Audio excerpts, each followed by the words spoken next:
Mm-hmm. Yeah. So I think it might have been at one of the small groups. I believe it was Gary talking about new wine and new wineskins, and not that I want to jump straight into that just yet, but it's a different opportunity, right? And Yeah. I think what the sense from the board level is we're just not really content with returning to the same old, which is what you're talking about with that declining curve, right?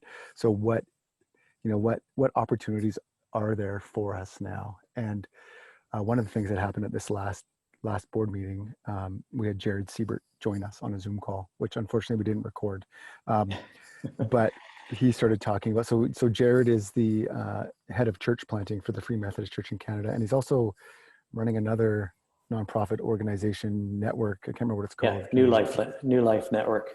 New Life Network, which is non-denominational, and Right. it's whatever. It's just looking at, different ways of doing church, I guess, in a sense, right? And so Focus is more on equipping church planters, but there's applications for existing churches too, for sure. Right. And so some of what, we talked about, he's got a term called the distributed church, right? Yep. So essentially, the idea is that you are spread out across, your town, your city, gathering. So you're distributed across the city, and you're gathering in homes or in your neighborhoods or in maybe a place where you work or whatever. But you are across.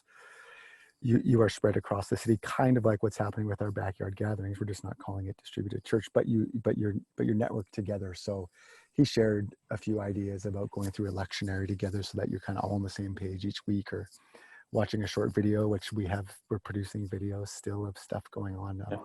So it's kind of that idea of home church kind of idea, but then also gathering for in larger groups at times for times of worship and equipping and those kinds of things, right? So, I mean, that was a pretty cool discussion. And I was, in a sense, a little bit, I was kind of pleasantly surprised, because a lot of the things we'd already sort of been talking about, and he just provided maybe a bit more clarity and some examples of how it's working in his context right now. Mm-hmm. So I was quite encouraged by that. Yeah, and it's interesting to see he's in contact with all sorts of people from different denominations and church planters, because of the restrictions. It used to be, back in the day, it was like the first thing that a church planter would do would be to, rent a hall, put together a big band and invite the neighbors all to come to a service on Sunday morning or Saturday night or whatever. Right. But that's not possible anymore. So church planters are having to start like this, distributed across the city. And then when they can, gathering those distributed groups together. But he's also seeing existing churches, many of them who've been around for a long time, rethinking how they're structured and how they gather, and in a sense, almost replanting that church. Right. Or let's have a restart. It's like we've rebooted everything. We're going to restart. It's like it's a fresh start. It's like a new plant of this church, but we're structuring things differently. So that's happening out there, or at least lots of churches are talking about it. So we're not too crazy when we're talking about these kinds of things, but there seems to be a common thread. That not everybody is talking about this, but lots are. Yeah, for sure. So with that in mind now, so we've kind of looked at a few of those things that have been shaping our discussions. We have started looking, a while ago as a board, we said, okay, what is your vision for Lakeside in 5 years? It was actually before COVID, right? We started to look at that, right? As we made that decision, and we had each of the board members at the time spend some time in prayer thinking about that, whether they were crazy ideas or whatever else, and come back. And we were kind of, maybe details weren't exactly the same in everyone's thing, but there was quite a common theme around some of what we were thinking. And so we do have a 5-year vision statement that we're kind of throwing around. It's not finalized at all, but did you want to go over that? Sure. I'm just going to read it. We'll put it up on the screen as well. But and like Jayson said, this isn't written in stone, but these are some of the broad brush strokes. This is some of the things we're thinking about. So by 2024-25, Lakeside will be a church of missional communities. I'm not sure if that's the language we're going to use, but or simple churches or home churches spread across Salmon Arm area, led by lay people who are commissioned and trained to make disciples who make disciples. These gatherings will be networked together and will gather for equipping, celebration, worship, and prayer on a regular basis. So there's kind of the small gatherings, the big gatherings. Our core leadership team will be structured around the fivefold ministry gifts. So that's found in Ephesians 4:11-13. Apostles, prophets, evangelists, shepherds, or pastors and teachers, as those individuals are identified. Our leadership structure will be flat rather than hierarchical. So there's no one person who's kind of running the show, but it's more of a team approach to leadership. And rather than a pastor-centric, I don't know if that's a word or not, but we're going to use it, Sunday-centric model of ministry, we'll have transition to a model that recognizes and mobilizes the various roles in the church, or gifts in the body, and focuses more of its energy on the other 6 days of the week. Over time, the changes we will make will release time, energy, and money that was formerly invested in structures, administration, and salaries into mission and compassion in the community and beyond. A lot of words in there. And it needs tweaking for sure, but and yeah, concepts that need unpacking, right? And a lot of implications.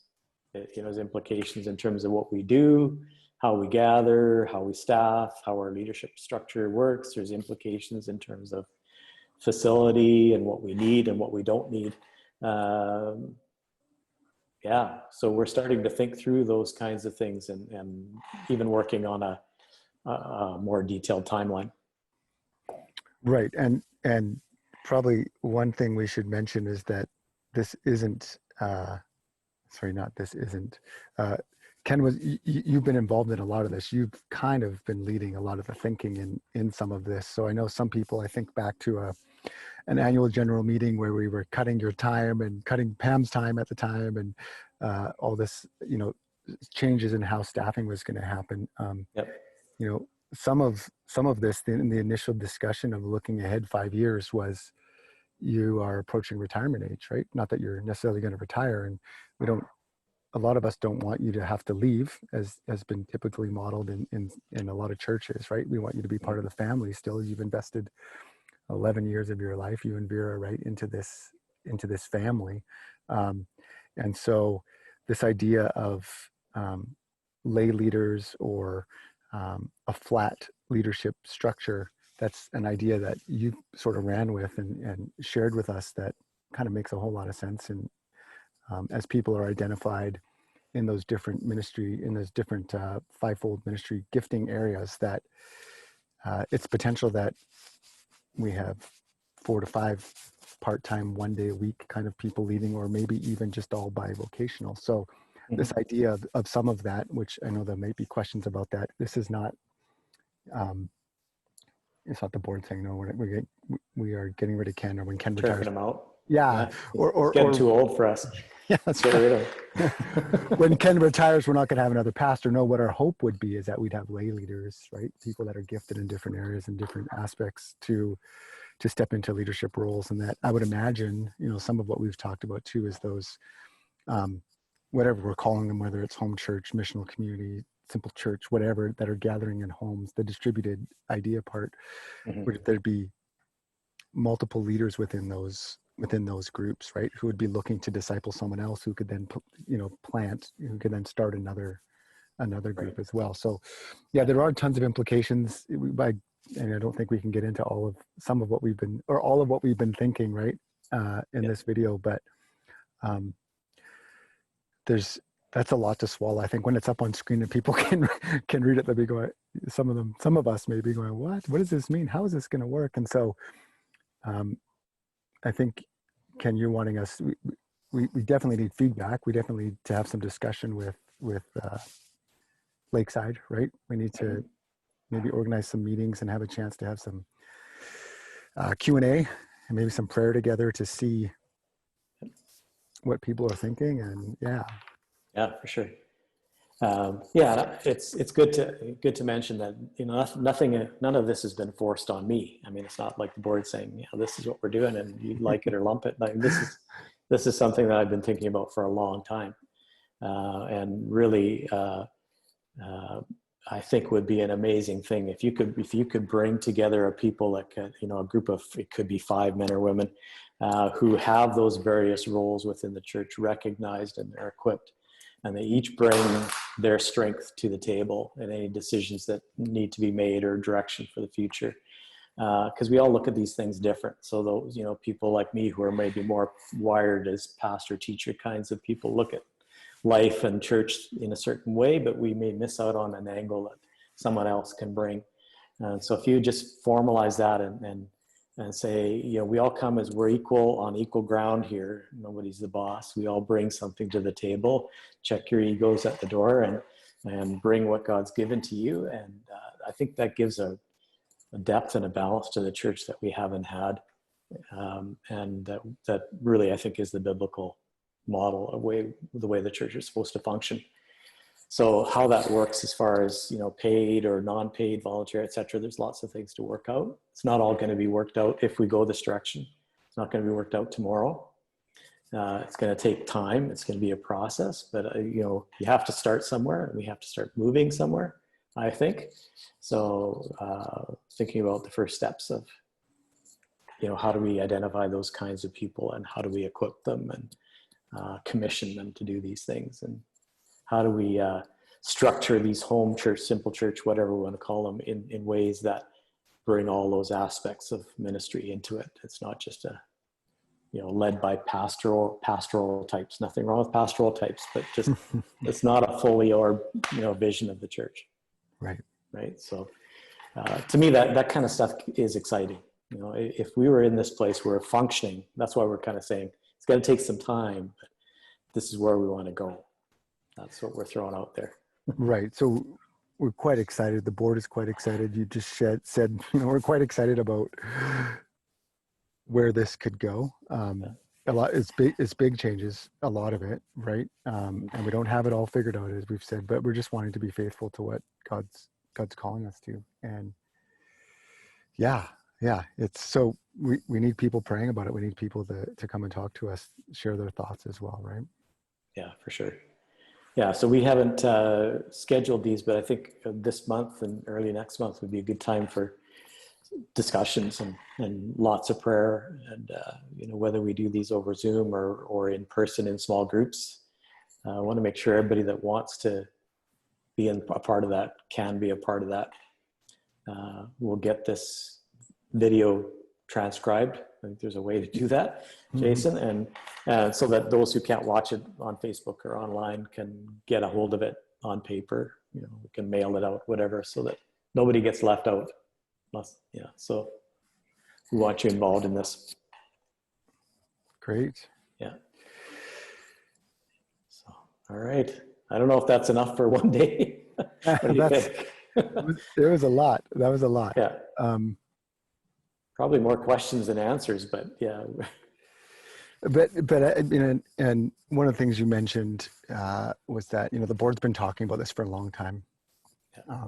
There's probably been a few other people that board members or others have talked to, right? So maybe other people have been starting to hear a little bit about it, but not everybody has, right? And so this is going to be brand new for some people. Some people haven't been able to watch services online. Some people maybe aren't getting the emails that are going out on Fridays. And so, we also talked about maybe having this transcript printed out, or maybe not the transcript, but, kind of the plan, this document that, we have, restructuring for missional growth, so that people can read it and have some time to digest it. And then, we need to start talking about it, because the board's been talking about it for a long time, but I feel like COVID forced us into backyard gatherings if we wanted to be meeting face to face. And I know that our hope would be, rather than just replacing Sunday by meeting in backyards, that we'd have that missional aspect to those gatherings as well. And it would be more than just about,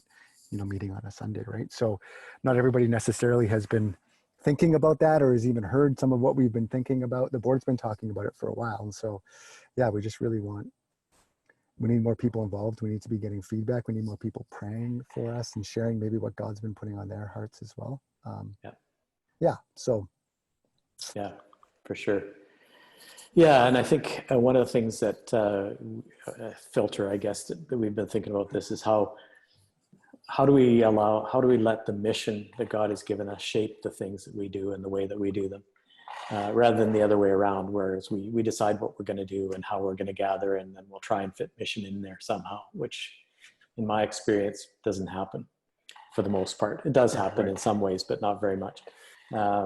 So that's why we're doing this. I mean, one of the reasons why we just feel like God has got a mission for us. And so let's let that shape how we do things. Yeah, we'll get back to you. We'll, find ways to communicate this stuff to as many people as possible, give you forums to talk about it together. So maybe I'll end off with prayer, and then we'll edit this up and get it online. Great. Okay. Thanks. Father, thank you for the ways that you work. And even in difficult, challenging times like we're in the midst of right now, Lord, you're still at work. And so I pray that you continue to give us clarity. Help us, Lord, to have a clear sense of where you're leading us, what the next steps are. Help us to be courageous, to take those steps and to follow you in obedience. And I pray that you would give us a sense of a common purpose and a sense of understanding our calling and being your people wherever you placed us, and living out our lives in faith and obedience to you. So thank you, Lord God. As people listen to this, just help them to process what we've said. And I just pray for great conversations that will come out of this and lots of time for prayer together.